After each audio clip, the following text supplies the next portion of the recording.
very busy. Many important matters require a king's attention. I'm king now. King now. I am king. I am king. I am... Kiss it. I am... Kiss it again when I return. Your fingers or your king doesn't Fingers. discuss Your battle plans with stupid Your girls. fingers or your tongue. I am the king. I'm telling mother. Welcome to the Joffrey Podcast. My name's Bubba. You can find me on Twitter at FitandTrim. That's FITTENTRIM at FitandTrim on Twitter. And with me, as always, is somebody cooler than the Night's King. It's Catfish. Catfish, how you doing? Very chilled tonight. Thank you so much, Bubba. Yes, my name is Catfish, and you can reach me at CJGman67 on Twitter. We love it when our double L's, Double L's? loyal listeners, reach out to us on Twitter and let us know what they think about this podcast. We are pre-gaming the heck out of this season 7, Bubba. Yeah. We're releasing 7 podcasts to get us ready for season 7 of Game of Thrones. Whoa. I like the symmetry in that. That's exactly right. And today we're on podcast number 4 of 7, counting us down to Game of Thrones season 7. 4 weeks, a month away from season 7, coming up and grabbing us with its ice-cold veins of So winter. what you're saying is this is the Roz podcast. Roz? Yeah, the Hum podcast. Oh, it's been a long day.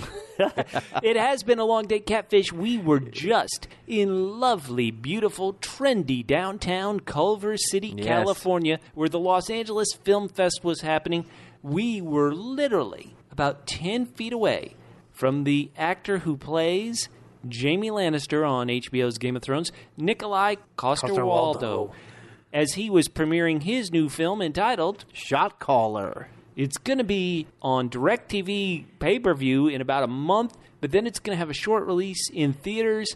Seeing Nikolai Coster-Waldau there on the red carpet as he was about to premiere the film, I have to say this, Catfish, he's a good-looking guy. He looks good in person. I'm saying he's a handsome man. I knew you thought that when you turned to me and you said, that guy's almost as good-looking as I am. I knew you thought, that is that one handsome dude. I was trying to think how to pay him the most impressive compliment, and that was it. Yeah, absolutely. Yes, so this is an interesting film for him because this is not a spoiler. It turns out he's just a normal guy, and then for reasons which could be a spoiler, he ends up going to jail and looks like tough guy with tattoos, and he grows one of those handlebar mustaches. It'll be interesting to see because Nikolai is always you see him in roles, he's sort of like an upper crust guy. So it'll be interesting to see him go rough-hewn. Once again, it's just out in a month. Now, we did not see that film, Catfish. Why? Because we only watch things that star or have starred His Grace King Joffrey. That's exactly right. Podcast. That's exactly right. We successfully boycotted seeing Shot Caller, despite the fact that I had a pass that said I should be able to see every movie. Mm-hmm. Why do we love His Grace King Joffrey? Well, we don't even have to explain. Listeners, you know why. But why do we do the podcast? We do the podcast because people asked us to set the record straight about King Joffrey. If we have to set the record straight, that means there are unstraighteners out there. We need you, listeners, to help us non-unstraighten these lies about King Joffrey. We had a bunch we've already listed, but we had some new people that I wanted to give a shout-out to, Catfish, who are helping us be non-unstraighteners. Hans Steiniger? Right. Hell yeah. Okay, well, if it's difficult for you, I'll do the next couple. Okay, go ahead. I'll do Nathan Dockin, who's at Nathan Dockin on Twitter. Okay. Our good friend Raymond Charles, a great double L, who's at Alpha Centurion 1. We have Tale as Old as Time, who's at Amy Home Alone. She's great. We also had our old friend Michael Killey. He's one of the OGs. Aaron Marie and the wonderful Susan Monk. Also an OG. Then we have Sophia Nika and Narcisse Joa. And we have Alpana A. Bajal, as well as Nicholas Timon. Or it could be Tiemann. Boy, if you mispronounce their name, Catfish, that is shameful. These are loyal listeners, and you can't even get their names right. Horrible that I did that wrong. I do know that I said Narcisse right because she is an old. Yeah, she's great. She's an OG as well, and sent me a message saying you did it right. Thank you. So at least once I did it right. Maybe not that time. Now we've had some great as well feedback on Twitter. Okay. We are going to be giving out some great, amazing prizes this year on the Joffrey Podcast because if you are a follower of Joffrey, I mean, first of all, that's a gift that keeps giving to your life to follow his example. Yep. But we thought, in addition to that, you should get some earthly rewards. Yes. So, to do that, all you have to do is when we send out a tweet with the hashtag Joffrey of Podcast, or we post it to our Facebook page, facebook.com/double-P-podcast. That's the word double, the single letter P, the word podcasts, plural, facebook.com/double-P-podcast. When we post a notice there that we've released a new episode of the podcast, you share it, you retweet it, you're eligible to win. That's easy. you're already entered. That's all you have to do. One other thing you can do, which you should do. Oh, yeah. Well, I believe this is just the second thing we're talking about now, but yes, the second thing that you can do. A fifth thing? A fifth thing. 7 hells yes. The 8th thing that you can do is like the Double P Podcast page on Facebook. Oh, yeah. Facebook.com/double-P podcasts. And when you do that, you'll get instant notifications when we drop a new podcast, as we are about to drop. Not only are we dropping some now, but they're just going to keep on coming throughout the summer. It's very exciting. For the 7 episodes of Season 7 of HBO's Game of Thrones, we're giving away at least one prize every episode. That is incredible. We're going to start giving them away there on July 16th, so please be able to enter. On this week's The Joffrey Podcast, Catfish, we're going to do a lot of things. We're going to give some thoughts on some great Game of Thrones experiences that aren't in your television, aren't on HBO. We're going to be talking about the Game of Thrones live concert experience that happened here in the States earlier this year, 2017. Okay, that's one. As well as a wonderful show which premiered at the Edinburgh Fringe Festival, co-created by a good old improv buddy of mine, Al Samuels, entitled Thrones, a musical comedy extravaganza. Okay, that's 2. Then we're going to do what I like to call a double B. Double B? Double B, Catfish, is something I like to call a Book Bitchin segment. Easy for you to say, as always. That's where we're going to look at a character on the show and see if, because the show is now past the books, if the show is possibly spoiling us on that character's story arc and destiny from the books. All right. Well, I'm excited to hear that and maybe participate. And we're going to cover a guy we just saw in Culver City. We were just talking about Nikolai Coster-Waldau's character of Jaime Lannister. Some people almost as handsome as you, Bubba. Some people believe possibly the true father of His Grace King Joffrey. That's just scurrilous rumors. But before we get to that, Catfish, I want to talk about some of the great feedback we've gotten. Now, a couple of podcasts ago, we were talking about Game of Thrones Season 8. Final Season 8 may not premiere until 2019. What would Game of Thrones fans, what would our listeners do? Would they keep HBO for a whole year? And I got some great feedback about that. A true wonderful fan, Wendy, she said, quote, I love HBO, The Leftovers. Done. Veep, Silicon Valley, Bill Maher, and of course Game of Thrones. Okay. And so Wendy's implying that if she had to go a year without Game of Thrones, she would still be subscribing to HBO because it does have stuff she likes. So that's good to hear. You know, if this comes to pass and turns out to be true, oh boy, that's going to be a painful year for me. And I may actually drop it. You may actually drop HBO? For the year until Game of Thrones comes back for Season 8. All right. This is what we talked about on the previous podcast. I know, I do remember that. I just think that we're going to need HBO because we're going to have about 4 or 5 other shows on HBO to do podcasts about. We don't even know what they are right now. Oh, because FX is canceling The Strain? Do you think they're going to move? HBO's going to come in, sweep in, and pick that up? That's right, listeners. Go to our Facebook page to learn about all our other podcasts, including Got Your Milk, a podcast about the FX show The Strain. Love that. Love that one. Now, we've got some other great feedback. One of my favorite double L's. Favorites? Yeah. So we don't want to claim favorites, so let's just skip this part. So okay. Going on. Is Tracy at Tracy2EZ. Yeah, she's great. She says, I learned a valuable lesson today from hashtag Joffrey Podcast about hashtag fake news and listening to both sides. Thanks, Fit and Trim at CJGman67. Yeah, she meant both sides, meaning Bubba's side and Catfish's side. That's right. That's right. What we like to do is we like to incorporate all personalities. That's true. Now, David Gobert our friend Grumpy Gobert. Grumpy Gobert. Apparently, he's not your favorite, though, since Tracy stole that line. I said one of my favorites. Oh, okay. Grumpy Gobert is another favorite. Great. Patman23 is a favorite. Certainly. I've got a lot of favorites. He said, first of all, Jaime has already spoiled Cersei several times, and they have the offspring to prove it. Oh, the scurrilous rumors again. Oh, man. That's now, good. he also did appreciate, he just sent a tweet out saying #Hordor. And so I just wanted to thank him for that because he's starting a new trend. The Hordor is a new trend. To get that inside joke, download our previous, our pregame podcast number 3, getting ready for Game of Thrones Season 7. Another one of my favorites. Hey. Matt Murdock at Musical Concepts says, exclusive with President Trump for Fit and Trim and CJG Man on the Joffrey podcast. Yeah, I retweeted that out. There's great work with our correspondent, a guy I like to call Double M, Matt Murdock, and President Trump. I tweeted out, search my Twitter handle at Fit and Trim, or search his Twitter handle, which is at Musical Concepts. Heck yeah.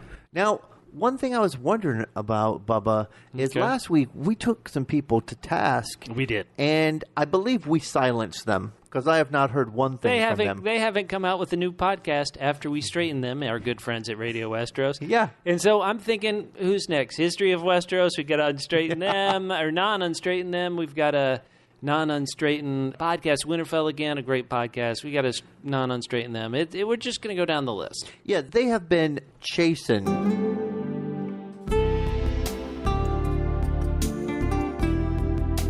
I'm your prince. Fingers. I'm your prince. Tongue. Flowers. Kiss it. Tongue. I'm your prince. You'll kiss it again when I return. Tongue. Heart eater, I've named it. For your tongue. Fingers. For your tongue. You've been holding flowers. I'm your prince. I said flowers. Heart eater, I've named it. Bitch, mother. I'm telling mother.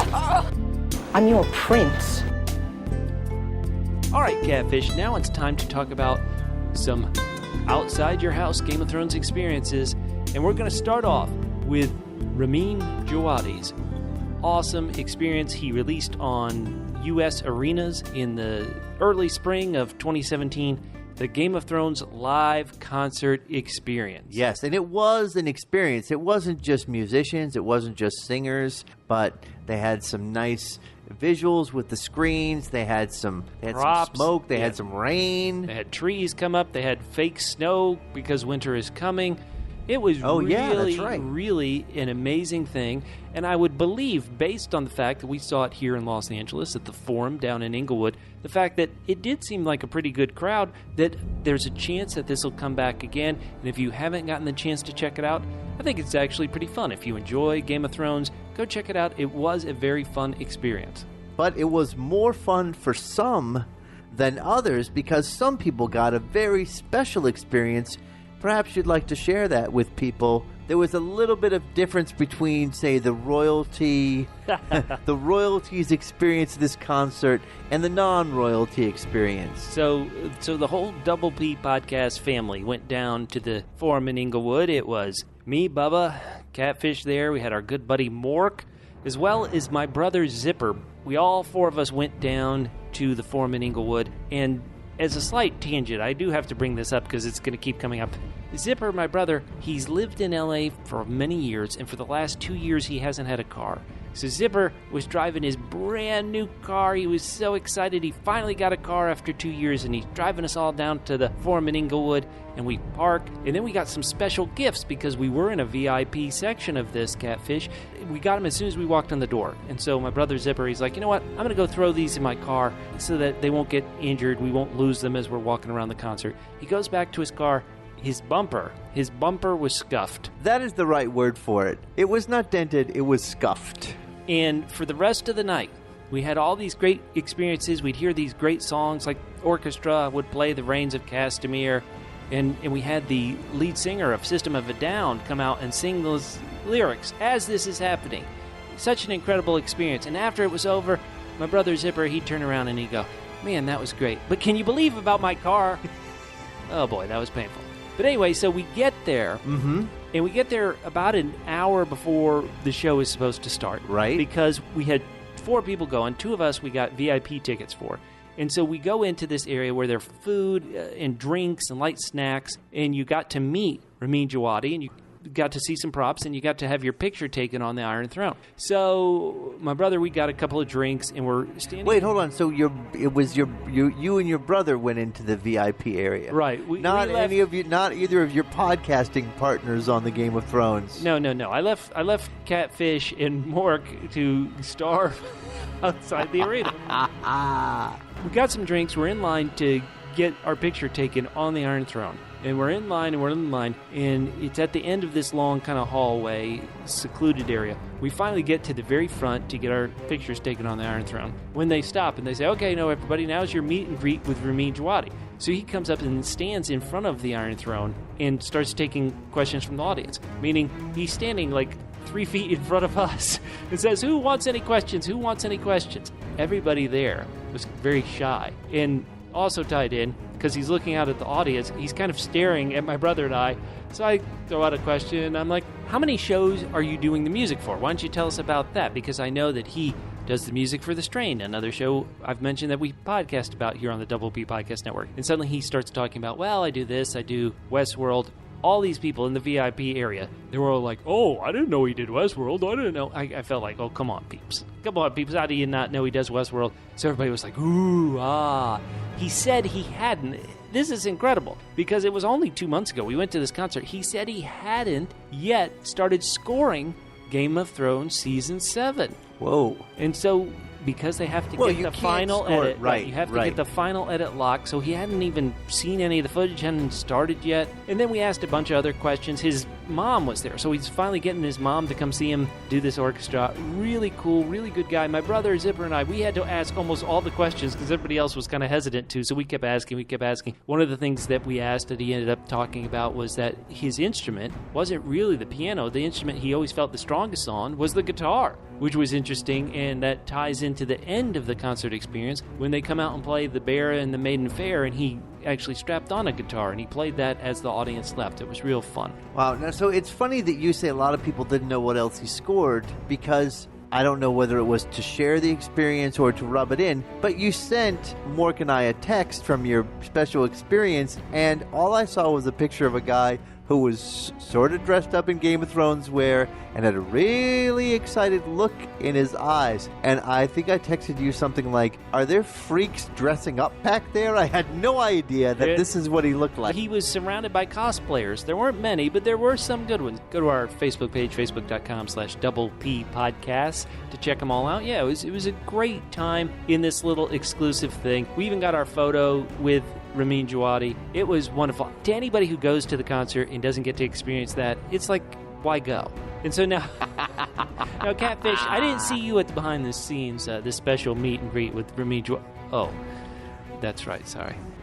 Despite that, I still had a very enjoyable time. I mean, they had, I don't want to say it was a full orchestra, but it was a pretty big, what would you say, it was 25 piece? Yeah, at least. Maybe bigger than that. At least. And then he had special performers on the sides, Special performers. That was the group that was touring the orchestra. He did have some other people, a guy who was playing a bunch of different strange instruments that weren't in an orchestra. Right, I remember the didgeridoo. I remember the lovely woman who was playing the violin solo. Mm-hmm. She was beautiful, and all the specialty people had their own costumes that felt like they were a bit of Westeros formal wear, for lack of a better word. It's kind of interesting. I wonder what venues they played, because it was a spectacle. Yeah. That's the kind of thing that works in these huger arenas. And yet, I mean, when I say huger, I mean the form's probably around 20, 25,000, right? Yeah, probably. So it works in an arena like that.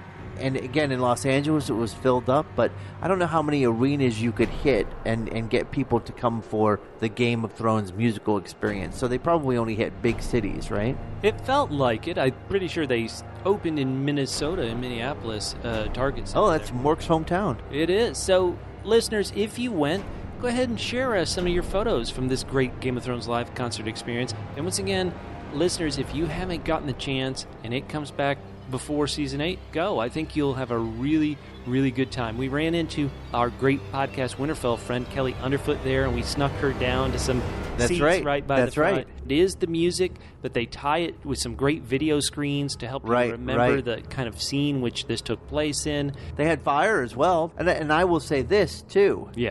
Again, because Me. and Zipper Right. got to have an up-close and personal with Ramin Djawadi, you also received some very special gifts We did. that we'll be giving out Yeah. this season on the Joffrey Podcast. Right. So there were special Game of Thrones live concert experience mugs that were, not mugs isn't right, but I guess Steins. Yeah, They're that's a great Steins, call. yeah. And so we'll be giving away some of those. There were exclusive posters that was kind of the sheet music for the Game of Thrones theme, which was so cool, and they've been autographed by Ramin Djawadi. Boy, It's pretty exciting. Yeah. Now, I do want to say one thing, and I hope that if they take this on tour again next season, that they're going to remedy the one huge problem with the show. Well, my only thought was it was too short. This sounds weird because there is an intermission. But to me, I could have had it go even longer. So you're saying there was a problem? Let's hear. What did you think? Well, it ties into that, but in a more specific manner. Let's hear. It really feels like they need to do the first act, the intermission, the show, and then they had kind of like a big sort of upbeat musical ending to it. Yeah. You think that's good? That's going to be the end. Then what should happen is the sort of a hush falls, and then coming up either from the ground or down from the rafters should be Joffrey. Right. I mean, how can you have a Game of Thrones musical experience? How can you have anything Game of Thrones related and leave out the most important character? Well, Catfish, I think that just like the show, they held off on bringing him out because they were thinking, if you do this, how can we ever top this? Well, that's why you need to have it as the encore. Now, the only thought that I had was either, number two, what they're going to do when they come out next time is they've done this show, they're going to hit the same places, and then the second show is going to be just all about Joffrey. Oh, that would be great. Okay. And I believe guitar strings used to be made out of catgut, so perhaps they could bring some sort of correspondence there. So I thought either the second show would be completely about Joffrey, or they hold Joffrey in such reverence that they felt like they couldn't do him justice. No. They couldn't do the Double J. Joffrey justice that everyone in that audience deserved. Say that again. Once again, write us if you have any questions. Tell us if you went and show us your photos. Tell us your experience. We almost got a bit spoiled because our seats were right in the front. We were right in front of the stage. That's true. You could throw a napkin and hit Ramin Djawadi from where we were sitting. That's true in a way, but also since the stage was sort of elevated, we were looking up at some things, and we didn't get the full benefit of the entire staging of not just the screens, but the rain and the fire, like that. So I don't think there was probably a bad seat in that house. That's true. But we definitely did have good seats. Yeah, heck yeah. Especially those of us who were... One more question regarding that special time that you and Zipper had with Ramin Djawadi. My good buddy? Here, hold on. Let me text him and tell him you're asking about him. Did you ever, did he throne block you the whole time, or did you ever get a shot at the throne? Well, after he gave his Q&A, then he said, okay, who wants a picture with Ramin Djawadi on the Iron Throne? So, of course, because he's sitting in the Iron Throne, you know, you kind of have to be like, well, here, I sat on the armrest in our photo with him. But then after he left... Said, Ramin, come on, move over. Right. But they also didn't let us take the photo with our phone. They were like, we're going to take the phone, so you had to go to a special website a couple days later and get the image of the one with him. So after everybody left, I did get another photo on the Iron Throne, but it's not the same. Yeah, it's definitely not the same. Well, as we all know, only one person deserves to sit in the Iron Throne anyway, and that person was mysteriously absent from the Game of Thrones musical experience. I'm telling Mother. Turning to something which was just as fun and just as musical, Catfish, you took us to a wonderful show in Hollywood entitled Thrones, the musical parody. Yes, and funnily enough, there are actually 2 Game of Thrones themed shows in town at the time. This one happened to be sort of better reviewed. And then as you were investigating it more, you realized that it had been co-created by an old improv friend in Chicago. And so we thought, let's go to this one first. And it was, first of all, it was a very packed crowd. Yeah, it was in a nice little 99-seat theater called the Hudson Theater there in Hollywood. Real intimate space, but it's also the kind of space you would go see improv show, kind of a comedy show, sketch. Yeah. And it really is a format that we used to do back when I used to hang with Al Samuels and do improv all the time. Meaning it's not the telling of the Game of Thrones story with songs added to it. Instead, they come up with some framing device. And this is something we used to do in Chicago improv all the time. You come up with a framing device. And in this case, they come up with a framing device of a bunch of friends gathering around in somebody's apartment, getting ready to watch Game of Thrones and introduce a newbie to Game of Thrones. Right. Someone hasn't seen it. And in fact, the very first song that they do is very funny, is sort of catching her up on their friend who hasn't seen it. They throw down a lot of names. They have a lot of funny allusions to the show. So right away it started off and I thought, okay, I'm not too sure about this framing device because it sort of leaves one person out of it because they're going to kind of enact things for her. Right. But I found it to be, the show started off, I thought, very, very clever. In fact, here, to give you an idea, we'll give you a sample of some of the lyrics in the show. So, it went something along the lines, if you like plot lines that end in disaster, though the blonde girl in the desert could move faster. If you get your kicks at a public beheading, and if you get scared when you go to a wedding, it's Thrones! And it certainly comes across better than what we just did now, because they're dancing around the stage. And they can sing. And they know exactly what tune they're doing. Right, exactly right. They go through a variety of different, again, as you said, they sort of tell sort of little mini contained stories. I think my favorite song of the whole night was the song they did right at the end of the first act. That song was super fun. And that song was about... So it was about the Red Wedding. Yeah. They had a bunch of balloons all over the stage. They were popping them. It was very clever. It was very upbeat. And it's really what was great about this part of the show and a lot of the different musical acts they did was, again, instead of sort of repeating plot, it was sort of tangential. So they're sort of giving you an idea, but sort of making fun of some of the absurdities at the same time. Oh, yeah. And how this was kind of... Basically, it was kind of a fun song about, like, how grotesque the Red Wedding was. Right. And they constantly would cut back to the framing device of here are the friends in the apartment. And so a typical joke would be about this person who never watched Game of Thrones. Everybody's just so upset. You've never watched it? No wonder your husband left you. They keep beating up this poor girl. It's so terrible. Now, we had seen pictures from her in the past, and apparently they covered a lot of White Walker action in the past. Right. But obviously, the show, again, they've been doing it for 3 years, 4 years? Yeah, it goes back to the 2015 Edinburgh Fringe Festival in Scotland. And then it moved to Chicago, where these improvisers are all from.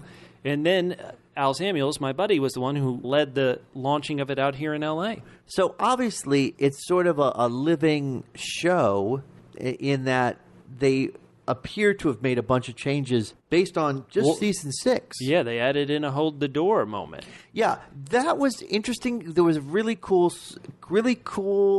emotional song about Hodor. I know I'm the one that sort of makes fun of Hodor. If you are the kind of person, if you cried when Hodor died, if you felt emotionally affected by it, you would have loved this song. I thought it was a great... They played it straight with almost no comedy. The Hodor song was absolutely straight, and it was a real, like, power, kind of a power ballad that was really good. At that point in the show... That was either the last song or the next to last song. It's sort of, we're set up, we have a lot of comedy. It sort of comes out of nowhere and also leads them to sort of put too much importance on a specific storyline rather than, the White Walkers are coming. Right. And so what's great is if you go to this particular show, after season 7, it'll get updated again, you imagine. Yeah, absolutely. Absolutely. Although...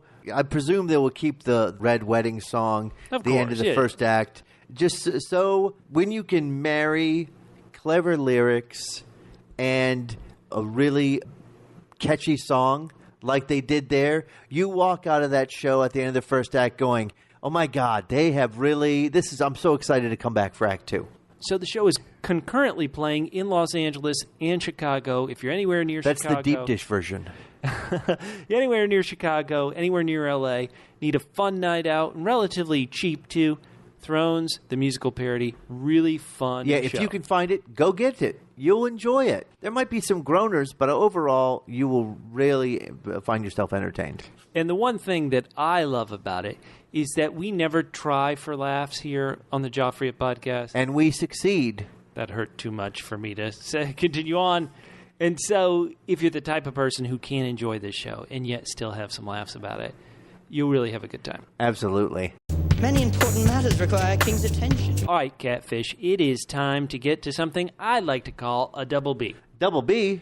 Double B is a phrase we in the Song of Ice and Fire community like to call book bitchin'. Does Radio Westeros call it that? Not yet. Okay. Well, they've been suitably chastened. Right. We're getting them on our side. So what we do here on the Book Bitchin' segment of the Joffrey Podcast is, in the past, we would look at how the show was possibly not doing a great job of portraying the great events in the books. But now that the show is past the books, we're actually looking at the show and thinking, how can this spoil what's going to happen when George R.R. Martin releases these new books in 2045? Well, that's why I like the very premise of this segment is optimistic, and that's why A, I like it, and B, it's completely out of character with our feelings about George R.R. Martin and his writing pace. Hey, so we're going to look at everybody's favorite possible father of King Joffrey, Jaime the Kingslayer Lannister. Also known as the shot caller. Where Season 6 left Jaime going into Season 7 was that he was devoted to Cersei, and he was against everybody. And when he saw that they had lost their last remaining child, Tommen, to the High Sparrow in the Faith of Seven, he wanted to go kill the High Sparrow. He was going to take care of it. He was going to slaughter them all to get their child back. Cersei said, don't worry, I'll have a trial by combat with the Mountain. You go take care of this silly problem we have at River Run. I'll be fine. Although, and maybe this is just me inferring from my point of view, I do get a sense that Jaime is starting to not be completely on board with Cersei. There may have been moments like that, but I think when he left, he did keep saying, you know, I got to solve this River Run problem to get back to Cersei. I got to solve this problem with the phrase, you're done, let me get back to Cersei. So you're right, I saw that, but I also saw somebody, the show presented us with someone who kept saying, hey, I got to get back to Cersei, got to get back to Cersei. Right. Long story short, as he's getting back to Cersei, he notices the smoke rubble rising from the capital city. You assume by the time he arrives in the throne room, sees his twincest lover, Cersei, on the throne getting proclaimed Queen Cersei, long may she reign. He must know what have happened to Tommen. He gives her a look that can't be good. Yet, from the Season 7 promos, it looks, at least visually, he's in the same room with her. He didn't storm out of King's Landing and say, F this, I've had enough. And so the show is implying, I guess the promos, you could infer that he's going to try to stay by Cersei's side. Well, you know, funnily, I think that he learned a lesson about trusting family in a way that is a little bit, would be surprising to people who, for some reason, are fans of Tyrion, who, as we all know, just doesn't measure up. Because the last time Jaime sacrificed for family...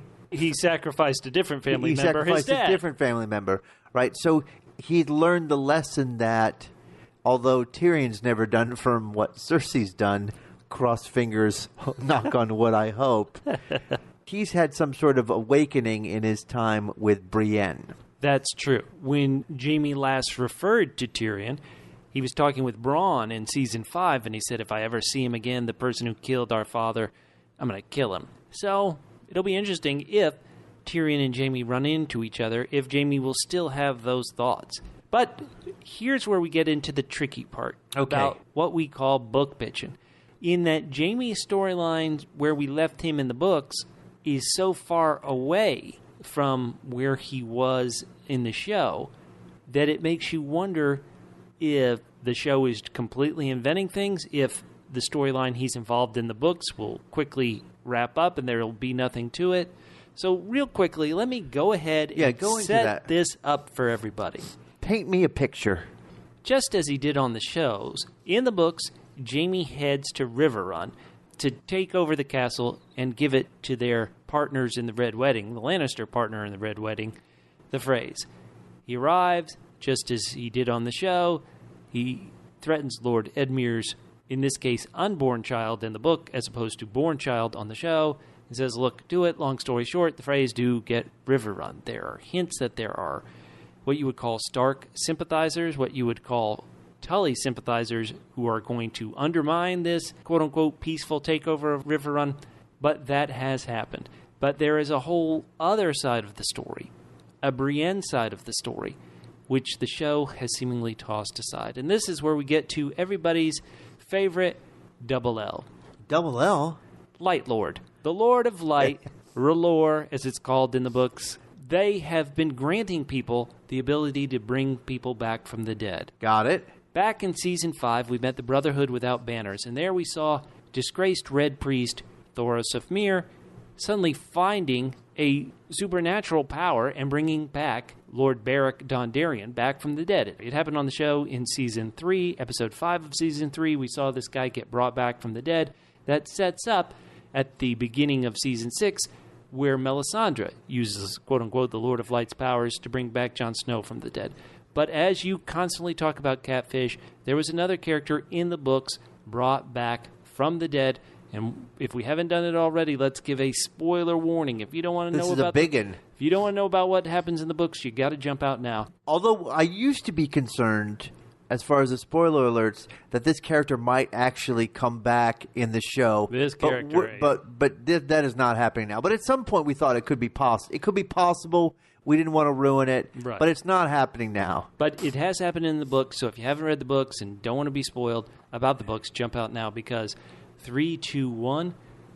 In the books, Lord Beric Dondarrion, LBD, and Thoros of Myr, Tom, they have found a dead body alongside a river.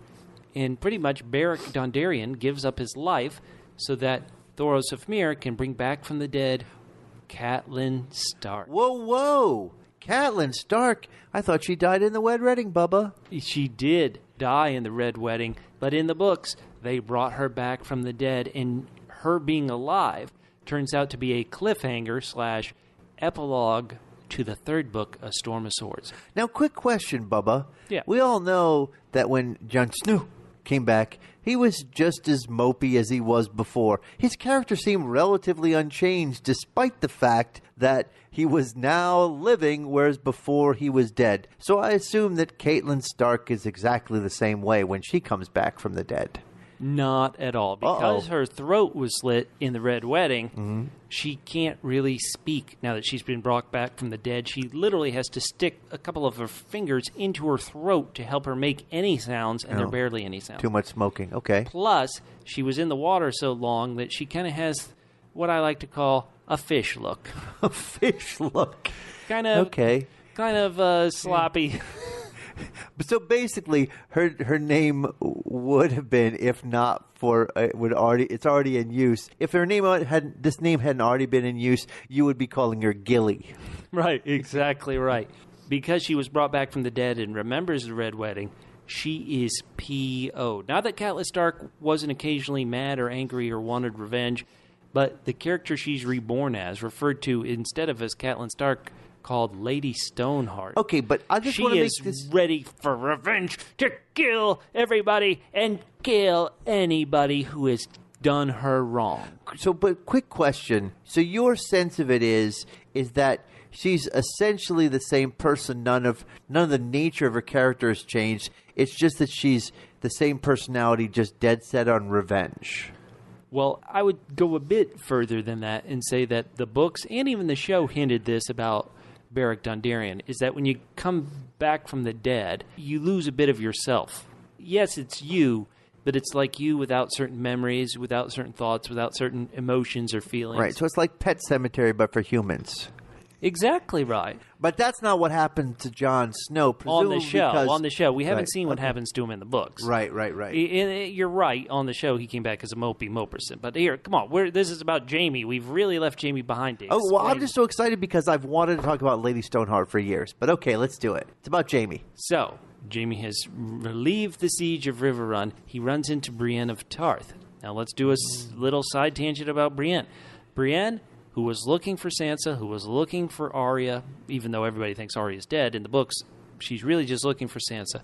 Brienne never finds any Stark children like she did on the show. Loser. Instead, Brienne gets captured by the Brotherhood and Lady Stoneheart. Double loser. Brienne had sworn a vow to Catelyn Stark that she would give the Kingslayer back to King's Landing and she'd get the Stark girls and bring them to safety. Obviously, she didn't do that because she didn't know where the Stark girls are. And so Lady Stoneheart is about to kill her when suddenly Lady Stoneheart gives her an ultimatum. I won't kill you. I'll kill Podrick Payne. I'll kill this other guy you're traveling with. I'll kill you all unless you do this solid and bring me the Kingslayer. I was trading him for my daughters. I didn't get my daughters. I want him back. Brienne kind of spares her own life and says, okay, I'll do it. So in the books, where we left Jaime was at this camp at Pennytree. Brienne shows up. Brienne lies to Jaime, tells Jaime she's found Sansa, who's a day's ride away. She claims, however, that to get Sansa, Jaime must go with her alone. So just her and Jaime have to go, or else the Hound will kill the girl. Of course, the Hound, everybody thinks is dead, so this is a straight-up lie that Brienne is telling to get Jaime to this ambush by Lady Stoneheart. Well, let's remember Brienne has already failed at 2 jobs. 2 jobs? Well, yeah, she only had 2 jobs. One was she vowed to protect with her life Sir Sexy Pants until he got killed by the smoke monster. Yeah, Renly. That was terrible. Brienne.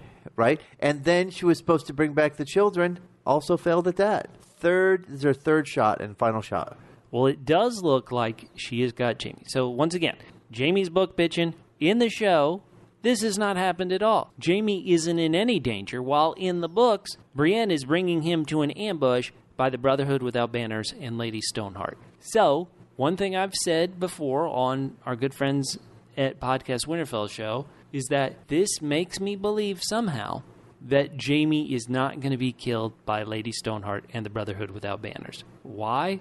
Because Jaime can't be killed by them in the show. Now, I could be completely wrong. The show could have said, well, we didn't bring back Catelyn Stark, so we'll have to find a new way for Jaime to die. Right. But to me, it just doesn't seem like it's possible, so it feels like the show has spoiled the books and that whatever happens with Lady Stoneheart and with Jaime and Brienne, they are going to this ambush, that somehow Jaime Lannister will escape it.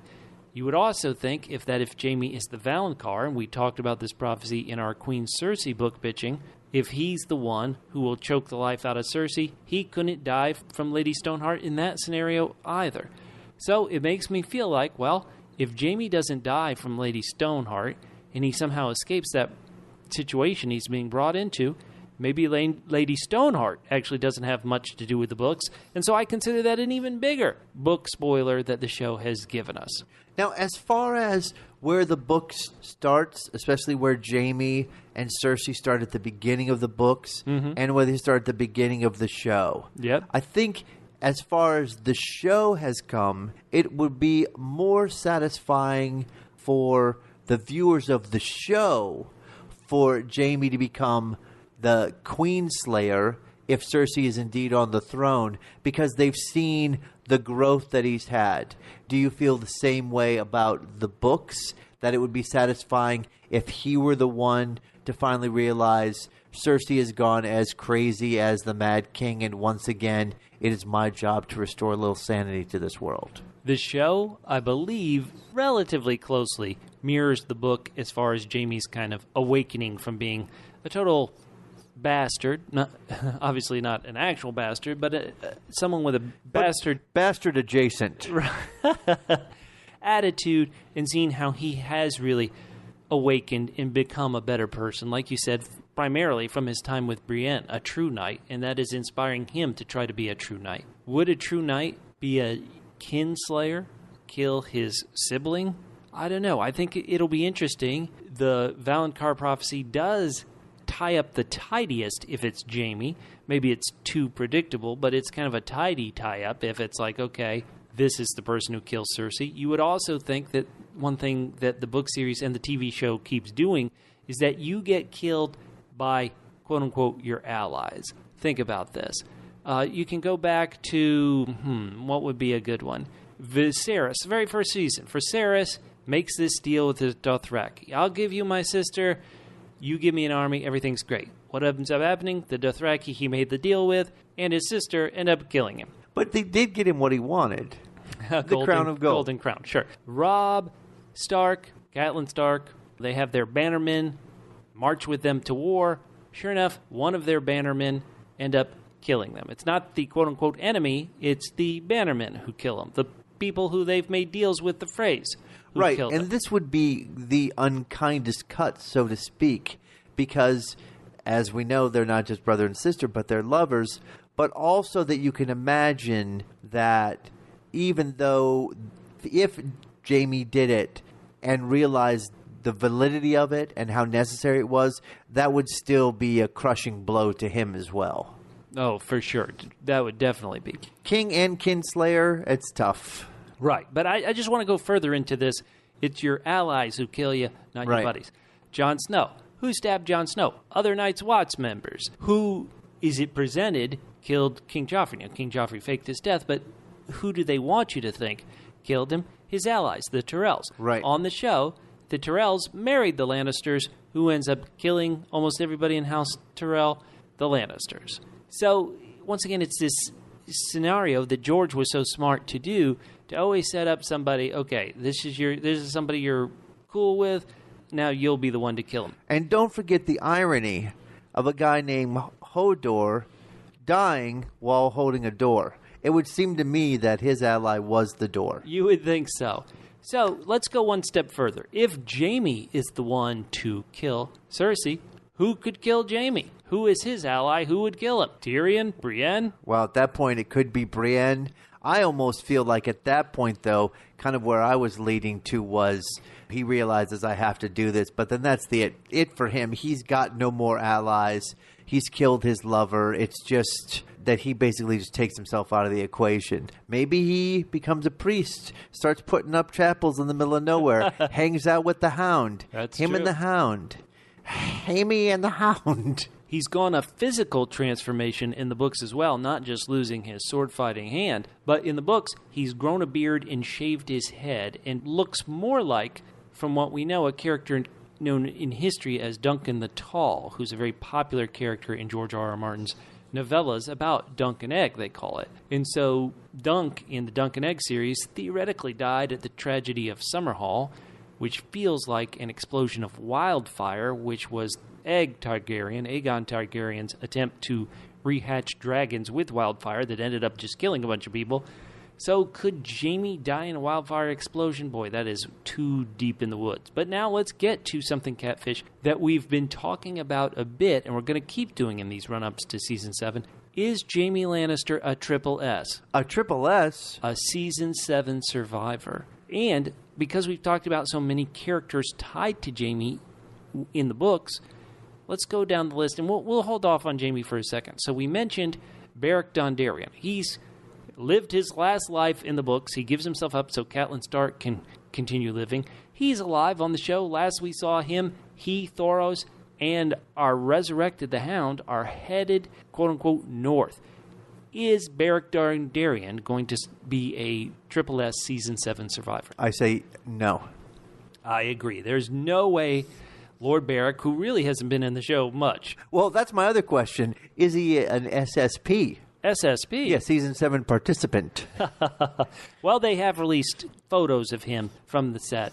Official promotional photos. And so I he's say in that is his swan song. he's got the quadruple S. Quadruple S. S. Season 7 swan song. Oh, man, that is tough. So Beric Dondarrion, no. We do not believe that Lady Stoneheart resurrected Catelyn Stark will be involved at all, so we'll push her to the side. But Lady do that at your own peril, because she is still pissed. Lady Brienne of Tarth. In the books, we see her leading Jaime Lannister to this ambush. Theoretically, is she going to die in the books in this Lady Stoneheart ambush, or is she going to survive as well, somehow end up in the north as she does on the show? Is Brienne of Tarth a triple S, or is she a quadruple S? I say she's a triple S. She survives the season. Ooh, she survives the season so she can go work on Star Wars some more. Yeah, and also so she can hook back up with Jaime. All right, let's keep going down the list. We also talked about, that leads us to the biggest character of all in this Book Bitchin' triple S or quadruple S question, Sir Jaime Lannister. Is Jaime Lannister a triple S, a Season 7 survivor, or is he a quadruple S, a Season 7 Swan Song? He gets a Season 7 Swan Song. Okay, I say... Yeah. And I know this is... I'm not trying to cover both of my bases. I actually believe this to be true, even though no one agrees with me. I said that I thought Cersei would get a Season 7 Swan Song, but I think that Jaime is a Season 7 survivor. Whoa. So he will make it to the Season 8, theoretically the final battle against the White Walkers and their army of the undead. Right. Let's see them try to bite on the gold hand. Doesn't do anything. Oh, if only he had a Valyrian steel hand, so he could just, just that would be literally great. karate chop the White Walkers to I death. replaced my gold hand with dragon glass hand. It's hard to pick things up. Now, what about you? What do you think about Jaime? You have gone on record. You say that Cersei is a triple S Season 7 survivor. And if Cersei survives Season 7, according to me, then Jaime Lannister also has to be a Season 7 survivor. I'm going on record that both of the twins make it to Season 8. All right. I say Cersei gets taken out by Jaime, and then he roams the land like a modern-day David Carradine. Kung Fu. Double L's. Double L's. Loyal listeners, we want you to tell us what you think. Is Jaime Lannister the Kingslayer? Is he going to survive Season 7? Write to us on our Facebook page, facebook.com/Double P Podcast. That's the word double, the single letter P, the word podcast, plural, facebook.com/Double P Podcast. Or hit us up on Twitter. You can reach me, Bubba, at Fit and Trim. That's FITTENTRIM, at Fit and Trim on Twitter. Catfish, as always, is at CJGman67. Oh, Bubba, we have reached the Hump/Roz podcast of our pre-gaming for Game of Thrones. But as always, there's always one last bit to do on the Joffrey podcast. Beg for more iTunes reviews? No, we stopped doing that. Oh, okay. That was that got its Season 7 Swan Song.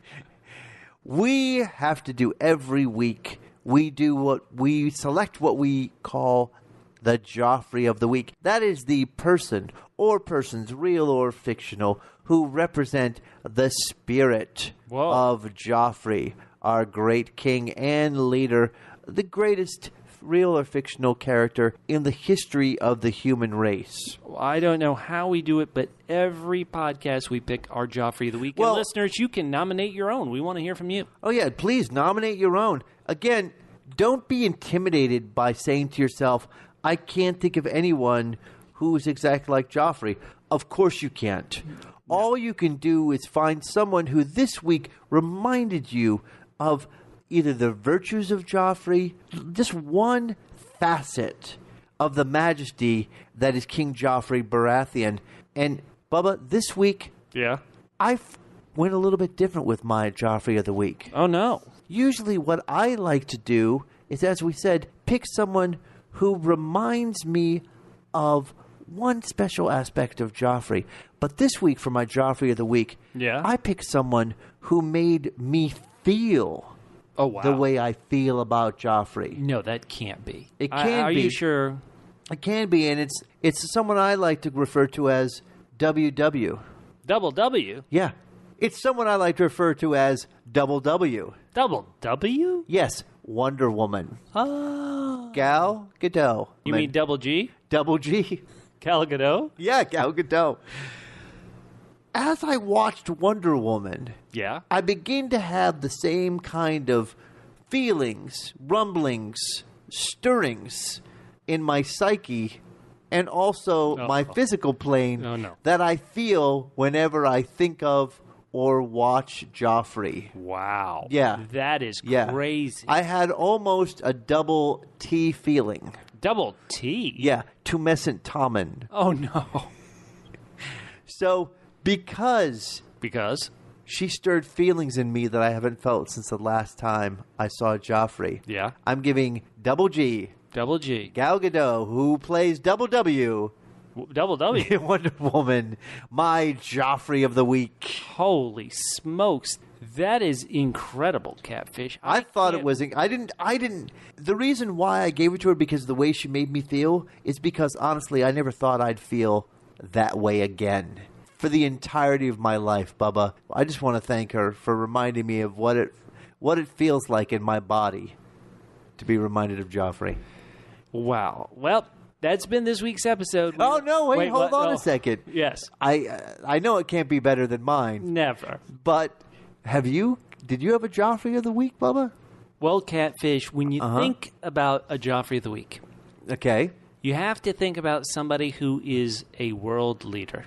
Well, you don't have to, but okay, fine. I'll go along with you. Joffrey led the world, was a world leader, is a world leader. So I think of other world leaders a lot of times. And so recently, there's been somebody who did something that I would say was the most Joffrey thing of all. Wow. There's so many things that are only Joffrey. What, Bubba, pray tell, is the most Joffrey thing of all? Well, Catfish, you know I like to play games. So I'll give you some clues, and let's see if you can figure it out. Okay. Now, this person, they really thought they were a great leader like Joffrey. Then they decided that they wanted kind of more power to make things straight. Got it, And so they decided to hold a special election. Got it, To kind of help give them power. And they decided to do it because when they looked at the polls, they had a 22-point lead. Wow, that's a big lead. Right. And so they ended up falling apart and losing enough seats to where they almost couldn't have a government. Wow, this is really not reminding me of Joffrey. It is reminding me of you of Joffrey when I put it like this. My Joffrey of the week, Theresa May. Because when she blew that 22-point lead in the election that she called for, she choked.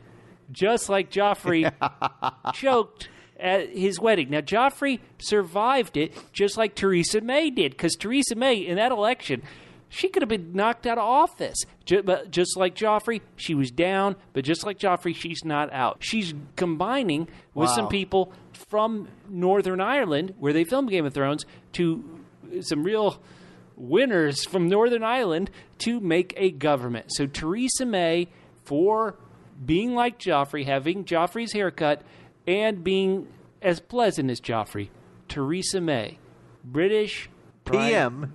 Prime Minister? Theresa May, my Joffrey of the week. And that's for all our wonderful listeners in the UK. I love them. Over the pond. Yeah, I want them to always have a Joffrey in their life, and they feel like they've got one. Wow. And we've got one, too. Everybody, we need to get one to Canada. Because Trudeau really feels, how do I say this? Dreamy. A little, right. He's a little Rob Starkish, and we know what happened to him. So, Theresa May, my Joffrey of the week. Wow, when you said worldwide leader, I thought for sure you were going to pick ESPN as your Joffrey of the week. You really... You know what? You really pulled a switcheroo on me there, Bubba. Listeners, once again, we want to know who your Joffrey of the week is. We are 4 weeks away from new Game of Thrones. This is so exciting. Woo-hoo. If you have a character you want us to do a double B section on, write to us. Let us know. We are excited. We can't wait. We're so honored that you're joining us on this countdown to Season 7. Oh, yeah. And we cannot wait to talk to you next week on the Joffrey of Podcast. AF.